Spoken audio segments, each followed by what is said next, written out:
Assalamualaikum warahmatullahi wabarakatuh. Selamat pagi anak-anak. Apa kabarnya hari ini? Semoga kalian dalam keadaan sehat ya dan tetap semangat dalam belajar. Kali ini kita akan belajar tentang keutuhan Negara Kesatuan Republik Indonesia.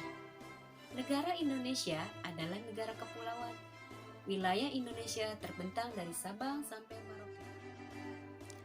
Setelah melalui beberapa penjajahan dan pemberontakan, maka Indonesia mampu mempertahankan kesatuan Republik Indonesia yang dikenal dengan NKRI. Bagaimanakah proses terbentuknya NKRI? Kita adalah bangsa Indonesia yang tinggal di Negara Kesatuan Republik Indonesia. Bagi bangsa Indonesia, terjadinya NKRI melalui proses perjuangan bangsa Indonesia dari berbagai tahap.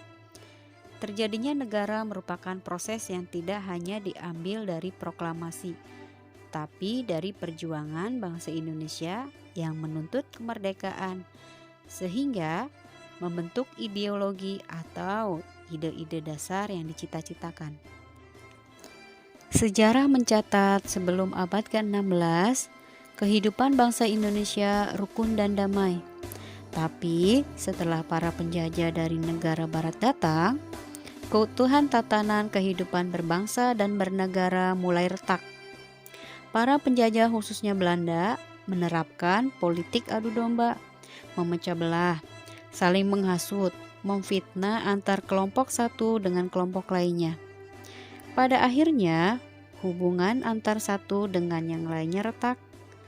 Dalam posisi tidak akur, terpecah belah, para penjajah masuk dengan mudah. Perang saudara tidak terelakkan lagi. Akhirnya, setiap daerah berjuang sendiri-sendiri. Penjajah menerapkan politik adu domba untuk memecah belah bangsa Indonesia. Pahlawan yang melakukan perlawanan antara lain Pangeran Diponegoro dari Jawa Tengah, Tengku Imam Bonjol dari Sumatera Barat, Cut Nyak Din, Tengku Umar, Cut Nyak Mutia dari Aceh, Kapiten Patimura dari Ambon, Pangeran Antasari dari Kalimantan Selatan, dan Sultan Hasanuddin dari Sulawesi.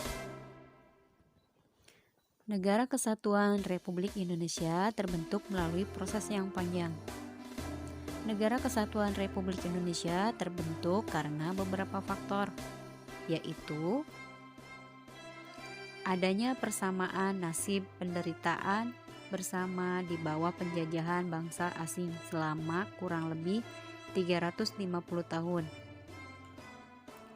Adanya keinginan bersama untuk merdeka dan melepaskan diri dari belenggu penjajah. Adanya kesatuan tempat tinggal, yaitu wilayah Nusantara yang terbentang dari Sabang sampai Merauke. Dan adanya cita-cita bersama untuk mencapai kemakmuran dan keadilan sebagai suatu bangsa. Tokoh-tokoh yang berjasa dalam memproklamirkan NKRI antara lain Insinyur Soekarno.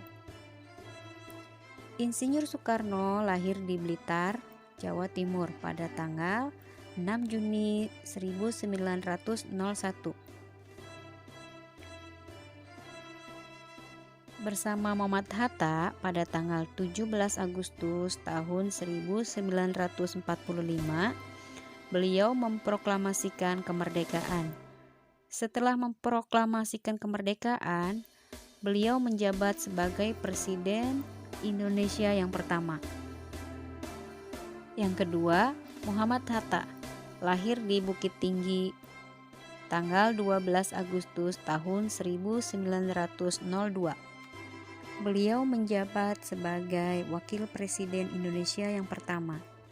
Dan yang ketiga, Ahmad Subarja, terkenal sebagai konsentor dalam penulisan naskah teks proklamasi dan pembukaan Undang-Undang Dasar tahun 1945.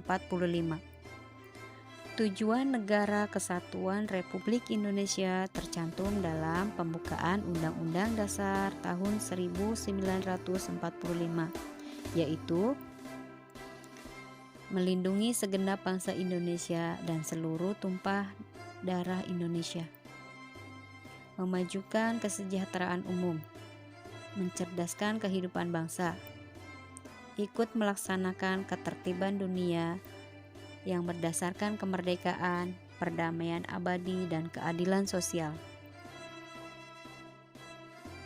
Sini dulu ya pelajaran kita hari ini. Sampai ketemu lagi di pelajaran kita selanjutnya. Assalamualaikum warahmatullahi wabarakatuh.